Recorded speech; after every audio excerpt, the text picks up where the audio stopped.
సాయిరాం సాయిరాం సాయిరాం. భక్తి విశ్వాసాలతో సాయిని ప్రార్థిస్తే వారిని కంటికి రెప్పలా కాపాడతాడు బాబా.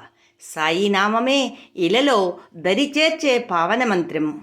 అందులో అనంతమైన శక్తి ఉంది.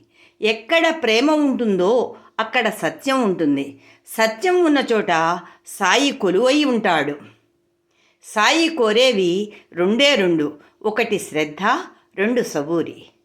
రాగము వలన జీవుడు జనన మరణ చక్రములో పడతాడు.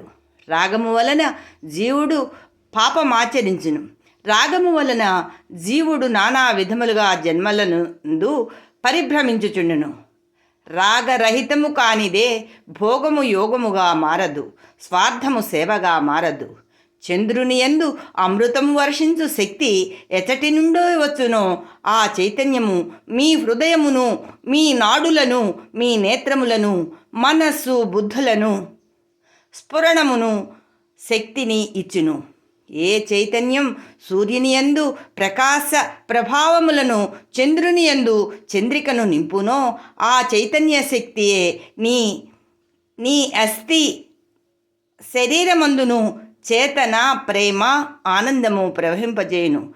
ఎవరు నీ హృదయమునకు చేతనము ప్రబోధించి కొట్టుకొనున్నట్లు చేయుచున్నాడో, నీ నేత్రములకు దర్శన శక్తిని ప్రసాదించుచున్నాడో, నీ చెవులకు శ్రవణ శక్తిని ఇచ్చుచున్నాడో, నీ ఘ్రాణమునకు ఘ్రాణించు శక్తిని ఇచ్చుచున్నాడో వానిని సంపూర్ణముగా ప్రేమించుము. భగవంతుడు పరిపూర్ణుడు. ఆయన యందు మనకు స్థితి కలిగిన చాలును. అన్ని కార్యములను సాయినాథుడే సమకూర్చును. ఓం సాయిరాం సాయిరాం సాయిరాం సాయిరాం.